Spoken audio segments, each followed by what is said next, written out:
Monstrueusement humain, le podcast qui risque de te donner le goût de toi. Sois la bienvenue, créature au grand cœur. Approche-la. Sache qu'ici, tu vas peut-être te réconcilier avec qui tu es vraiment. Oui, en fait, si tu pouvais laisser là parler maintenant tout haut tes petites voix intérieures, tes ressentis, tes visions, que parfois tu kifferais de prendre, mais qu'en fait tu tais, tu juges et puis parfois tu sabotes. Parce qu'a priori, ça n'a pas l'air de rejoindre le plus grand nombre. Alors moi, j'ai un rêve, c'est celui de participer à l'effondrement du mur de la norme. C'est un peu mon mur de Berlin à moi. Alors je dis stop à cette recherche constante de l'approbation du monde pour valider notre existence. Stop à cette normopathie assassine. Bonjour monstrueusien, c'est la fille de joie. Alors aujourd'hui, je te retrouve pour probablement l'avant-dernier épisode de cette saison. Et je vais te proposer un épisode de ma création parmi tout cet enchaînement de petites papotes qui a eu lieu. Aujourd'hui, j'ai envie de te parler de mon Overview Effect. Alors, c'est quoi l'Overview Effect ? C'est en fait normalement un terme qui est employé pour cet effet produit sur les astronautes quand ils quittent la Terre et qu'ils ont cette vue de la planète, qu'ils ont cette prise de conscience de la place de la Terre dans l'univers. C'est une espèce de changement de perception du monde. Et pour moi, je l'associe un peu à ce qu'on pourrait appeler aussi, et qui n'est pas forcément lié là au fait de quitter la Terre, à ce qu'on appelle une expansion de conscience, et que j'ai pu vivre en 2010, avec toutes les répercussions que ça amène, dont cet émerveillement pour le vivant. Alors, à travers cet overview effect, je voulais partir de l'expérience de mon saut en parachute. Oui, rends-toi compte, Madame Proprette a sauté le 14 juillet de cette année en parachute. 14 juillet, date plus que symbolique, telle une Marianne libérée, alors sans le bonnet phrygien et sans être torse nu, je me suis envoyée en l'air au-dessus de l'océan, au-dessus des sables d'Olonne. Lorsque cette date est arrivée, eh bien, elle succédait à d'autres dates qui avaient été annulées. Une l'année dernière parce qu'en fait j'avais eu l'annulaire fracturé, et puis une deuxième date cette année où en fait le temps, la météo n'offrait pas la possibilité de sauter. Et là, ce 14 juillet, j'y vais. Je rejoins une amie et sa fille et nous allons sauter toutes les trois dans du même avion, dans voilà, la même fournée, on va dire. Et je roule. Voilà, je suis sur la route pour me rendre au Sable d'Olonne. Et je suis étonnée. Ça fait partie de ces moments où je suis comme dissociée. Il y a comme cette nana à côté de moi, dans le fauteuil passager.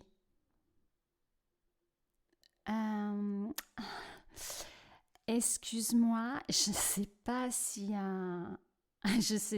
t'as toute ta tête. Hein. Je crois qu'on m'a dit.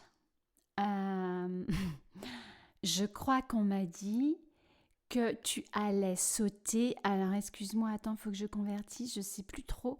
Je sais que ça fait pas très loin quand c'est en voiture, ça fait un peu la distance de comme si t'allais prendre ton essence chez Leclerc. Mais je crois qu'en hauteur, ça commence à faire, je sais pas. Ouh, t'es là ? je sais plus si c'est 4000 mètres ou 4000 kilomètres, mais je sais pas quoi, t'es là, t'es pas là, réagis, hein. Et moi? You talking to me? C'est à moi que tu parles? You talking to me? C'est bien à moi que tu parles là. You talking to me? C'est à moi que tu parles, meuf là? Non mais tu sais quoi? Oui, merci pour le remake de Taxi Driver. Donc, en effet, je suis dissociée. Et, eh bien, c'est ce truc de comment ça se fait, tu devrais t'inquiéter, mais tu t'inquiètes pas. Et tu n'es pas complètement normal de ne pas t'inquiéter, parce que ce que tu vas faire là est plutôt inquiétant. Oui, mais en fait, vous savez, c'est ce truc, c'est le rendez-vous. Vous ne savez pas l'expliquer, ça n'a rien de rationnel, mais vous avez rendez-vous. Et en effet, à ce moment-là, dans cette période-là de ma vie, eh bien, curieusement, il y a des rendez-vous. Et des rendez-vous, je vais dire oui. Mais oui, carrément. Ok. Donc, j'arrive au Sable d'Olonne, telle une Kelly McGillis. Take my breath away. Non mais là, je vais te dire. Là, je vais pas trop m'agacer. Hein. Mais je voudrais quand même te dire que non seulement, là, l'épisode, il va être trop long, mais en plus, ça va être drôlement compliqué. Oui, ok. Mais quand même, sur ce coup-là, t'as peut-être raison. Mais bon, c'est une période estivale. C'est rigolo. Allez, détends-toi. Détends-toi, Madame Proprette. Donc, on débute par un échauffement, un entraînement avec un moniteur super cool qui te fait répéter les uns après les autres sur ton petit banc la position de la banane avec les mains au niveau des sangles du sac, la position de la banane avec les mains qui planent et la position les jambes en l'air avec le bassin qui bascule pour l'atterrissage. 3 positions à se mémoriser. Madame Proprette, là, c'est sa partie. Ceci va être extrêmement bien appliqué et réalisé, et avec en sus un compliment sur la souplesse de Madame Proprette faite par le moniteur. Merci Madame Proprette pour votre application. Et puis vient l'attribution de ton moniteur, de l'homme avec qui tu vas sauter dans le vide.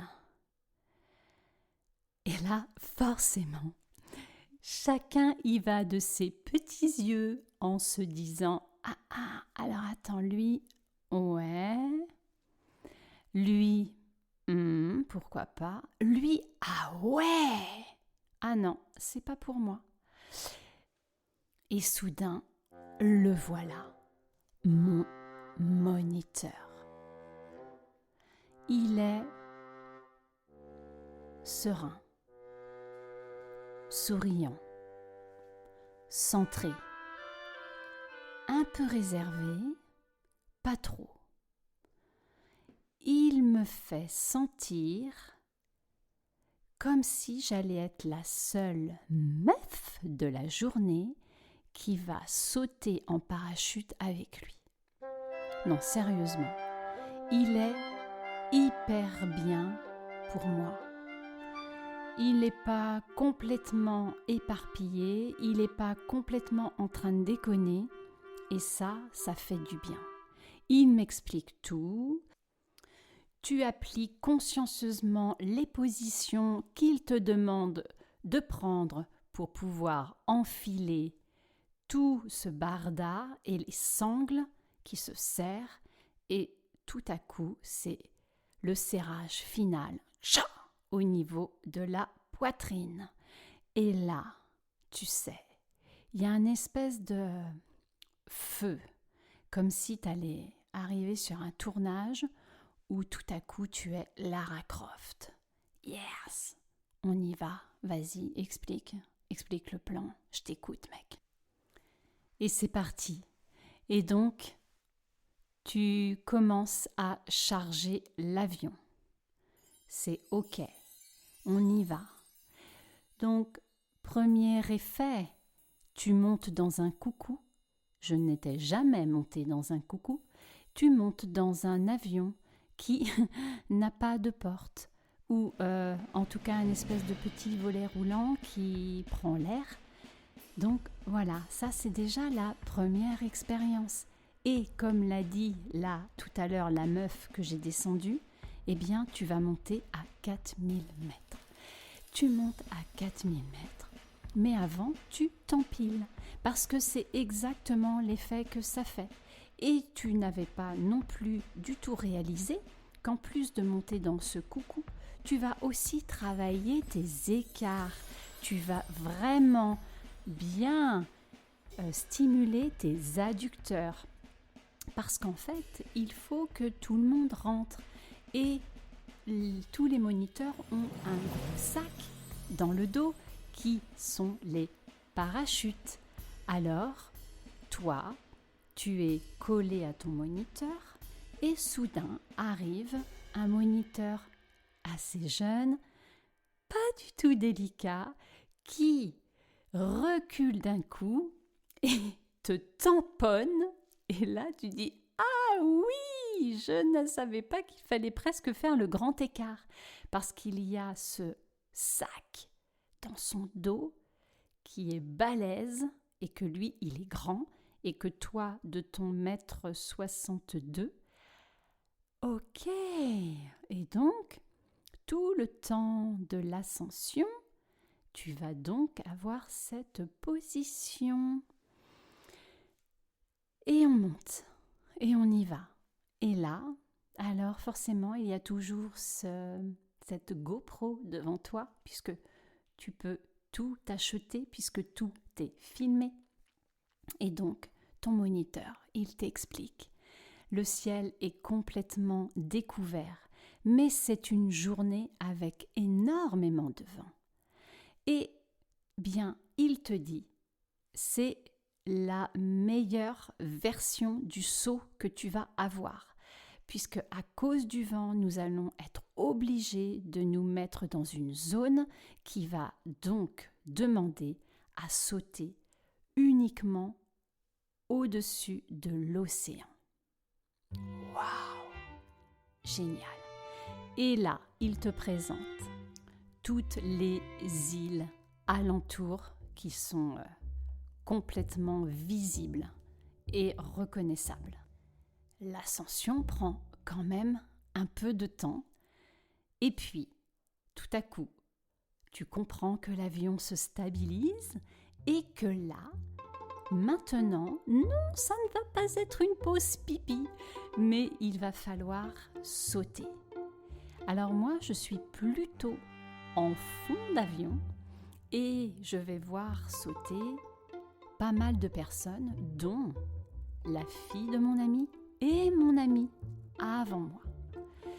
Et là, il y a une petite madame proprette qui surgit et qui dit à mon moniteur « Excuse-moi, mais les 3 positions là, si j'en oublie une,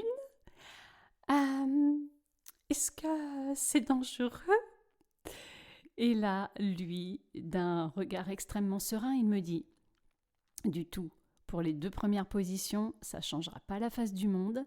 Par contre, pour la 3e, de toute façon, tu t'inquiètes pas, baby. Tu vas pouvoir répéter avec moi pendant la descente, et donc c'est la position pour l'atterrissage. » Ok, ça a été le petit frémissement de « ah là là là là là là, si je suis pas à la hauteur, si je l'ai fait dans le désordre, si je nous plante, si voilà. Et je vois les autres avec leurs sangles et j'ai un petit moment de oui, ok, bon, je vais pas lui demander de vérifier, j'espère que ça tient bien son truc, parce que bon, et voilà.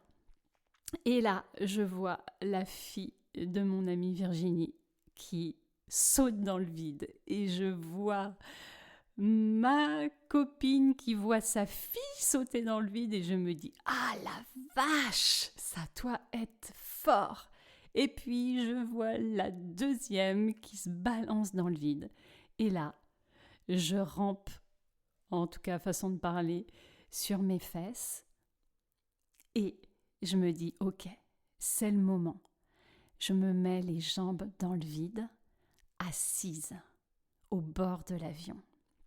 Et il est là, l'homme du moment, l'homme en qui tu portes le plus d'amour possible de façon fulgurante, parce qu'en fait, tu lui donnes juste ta petite vie. Je bascule ma tête contre son épaule et puis j'attends qu'il se lance. Et il se lance. Et là, j'entends dans ma tête la voix du copain Eric qui nous avait dit « Les filles, quand vous êtes dans l'avion et que vous vous jetez, s'il vous plaît, ouvrez les yeux, restez pas les yeux fermés. » Et donc là, je sens la bascule et je me dis « Ok, j'ai les yeux ouverts, je reste les yeux ouverts. » Et c'est un moment de malade parce qu'en fait, il y a cette vitesse, il y a cette chute, il y a cette tape de ton moniteur sur l'épaule qui veut dire position numéro 2, banane avec les bras en planeur. Et j'applique. Mon cerveau peut complètement répondre à ça. Mais il y a comme un truc que je ne peux plus élaborer. Je vois cette descente et c'est comme si je n'arrivais pas à me projeter dans le futur. C'est-à-dire que je n'arrive pas à penser à ce qui doit se dérouler après. C'est comme si j'étais branchée juste sur « Mayday, Mayday, on est en train de descendre, on est en train de plonger. » Et voilà, et je suis là, dans cet instant. Et puis, soudain, il ouvre le parachute. Et là, la vitesse diminue. C'est comme un instant de grâce. Et tu vois là, au moment où je t'en parle, j'y suis. C'est mon overview effect. Ce moment où tout à coup, c'est ces bleus à l'infini. Tout à coup, c'est le silence. Tout à coup, c'est une présence incroyable à soi. À ce moment-là, tu ne penses à rien d'autre et tu ne penses à personne. Je n'ai pas pensé à un moment à qui que ce soit. J'étais complètement en moi, complètement en symbiose avec ce paysage. Ce paysage, il faisait partie de moi et moi je faisais partie de lui. Une énorme émotion, comme cette expansion de conscience. Ce moment où en fait tu prends conscience du vivant et même plus en fait, tu en fais partie. Il n'y a plus de différence, il n'y a plus de frontières. Tu es là, complètement dans ta présence. Et soudain, il y a ces bleus, cette immensité de bleu, ces camailleux de bleu qui m'ont fait penser, oui, à un regard. Parce qu'il y a des yeux humains en ce monde qui détiennent et qui vous offrent toute la beauté de ce monde. Et là, en fait, c'est de prendre conscience de l'émerveillement. Qu'est-ce qu'il provoque en moi? Cet émerveillement qui fait monter en fait une vague d'amour et qui te met en harmonie. Rien n'est dissonant. C'est l'harmonie totale. C'est ce cœur qui déborde. Peut-être comme cette première fois où tu portes au creux de tes bras ou de tes mains cette vie qui vient de sortir de tes entrailles et que tu ne comprends pas bien comment cette magie opère, si ce vivant opère si parfaitement, c'est l'émerveillement, ce merveilleux émerveillement, celui qui te prend en otage. Cet émerveillement, cette connexion au vivant qui peut paraître parfois prendre des chemins contre nature. Parce que de sauter dans le vide, c'est contre nature. Parce que il y a des décisions dans nos vies qui peuvent sembler contre nature et qui nous ouvrent grand la porte au vivant. Parce que le vivant est hors les normes, parce que le vivant est hors les dogmes, parce que le vivant est hors la morale établie par l'homme. Le vivant s'imposera toujours et sera toujours le plus puissant. Alors lorsque l'on parle de l'overview effect, eh bien c'est cette perception du monde qui est complètement chamboulée.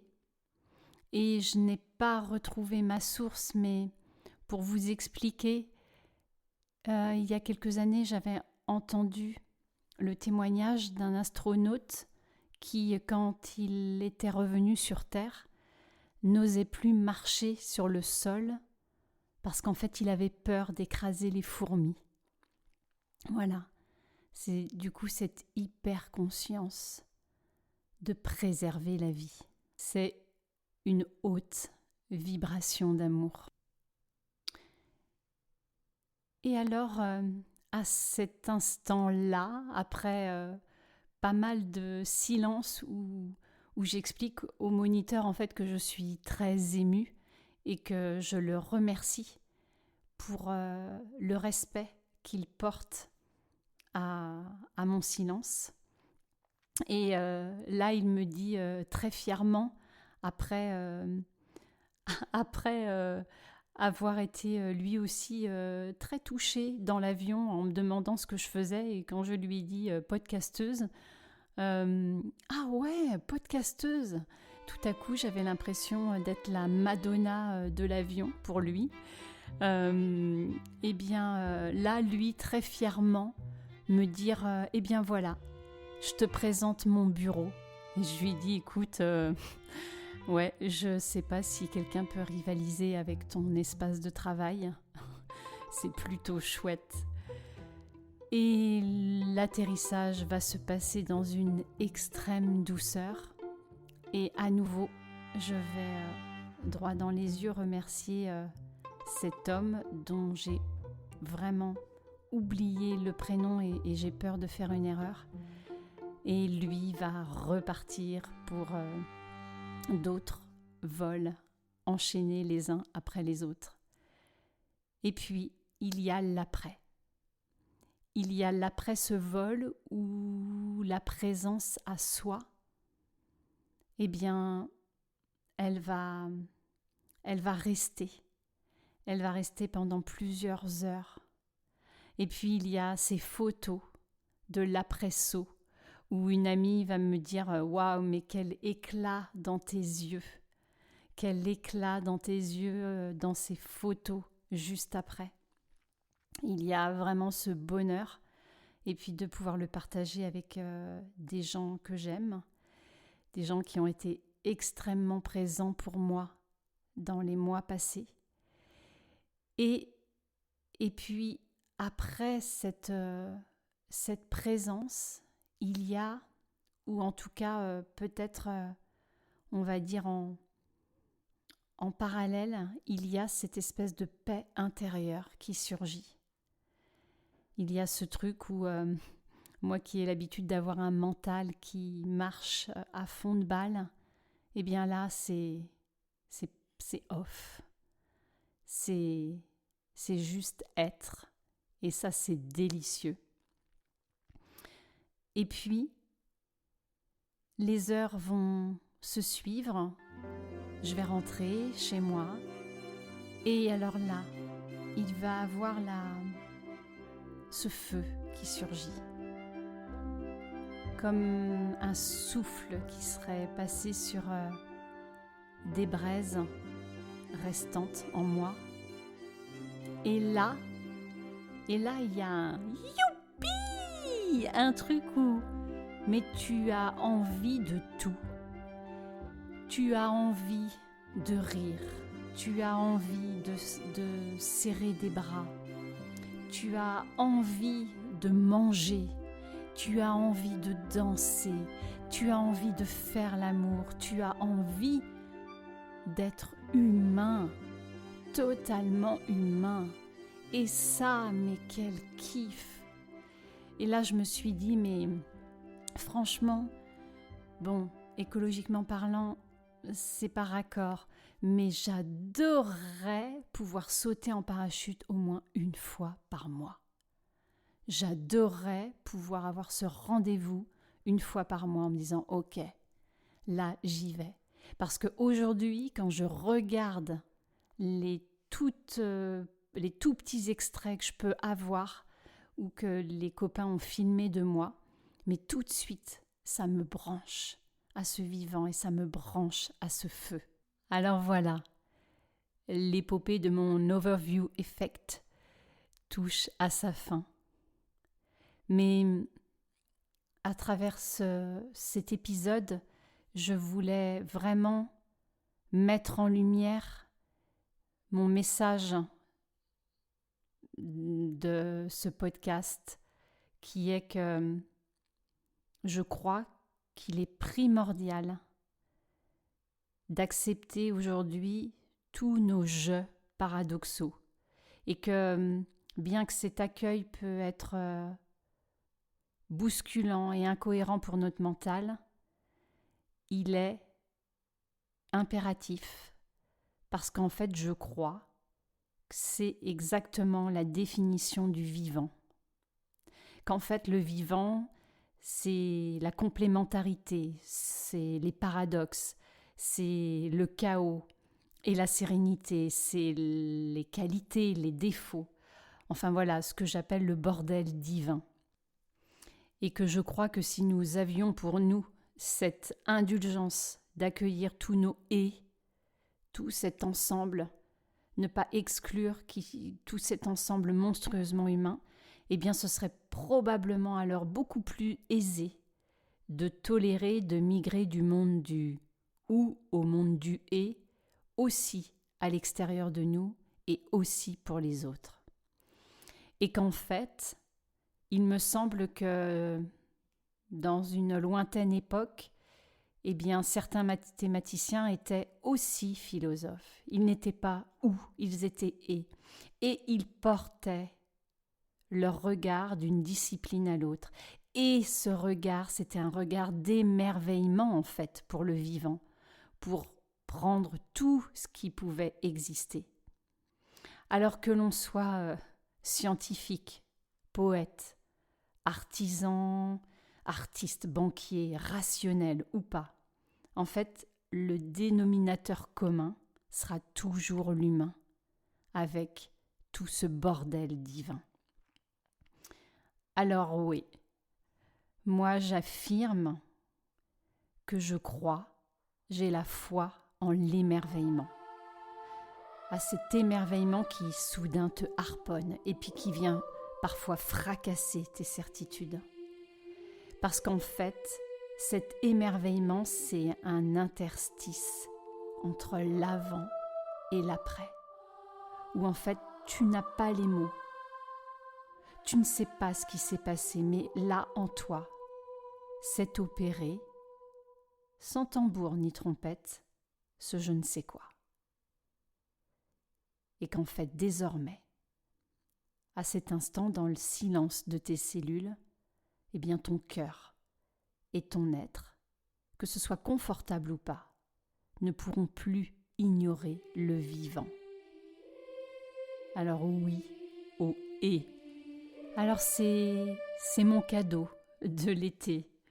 C'est te proposer en fait d'arrêter peut-être par moments de vouloir comprendre. Et je sais que c'est compliqué. Arrêter de comprendre, enfin de chercher à comprendre ce vivant. Rien analyser. Et d'être OK pour se laisser surprendre. OK pour moins contrôler. Et surtout OK de ne pas craindre l'émerveillement. Parce que l'émerveillement, il est confrontant, il fait vaciller, c'est vrai. Mais il nous entraîne vers une vulnérabilité, mais qui est tellement puissante qu'en fait elle nous accule et elle fait de nous des hommes ou des femmes sacrément beaux et pleins de leur puissance créatrice, et dans le sens le plus noble du terme. Alors moi, c'est ce que je te propose en fait, durant cette douce période, de t'entraîner. Entraîne-toi à l'émerveillement. Je crois que c'est une belle discipline. Alors cet émerveillement, pendant cette période propice, eh bien, c'est peut-être te laisser surprendre, bouleverser par un paysage, sans savoir vraiment pourquoi. Tu n'as pas besoin d'être en plein désert du Sahara pour que ce soit exceptionnel. À travers la dentelle de vie que peut nous proposer la nature, à travers les fragrances d'un marché pendant tes vacances, à travers un regard attentionné posé sur toi, à travers une bouche avide de te goûter ou qui s'offre à toi. En observant ce bambin qui, de ses grands yeux ronds curieux et de sa bouche pleine gourmande, te montre en fait le chemin du vivant. Laisse, s'il te plaît, l'émerveillement te gagner, te parcourir et te brancher à cette conscience de la préciosité du vivant. Parce qu'il est partout en fait, en toi, autour de toi, comme quand j'étais là-haut, dans le ciel. Tu appartiens à cet espace. Et bien sûr,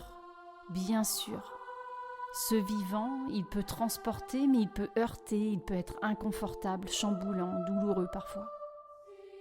Mais il te ramènera toujours en ton centre.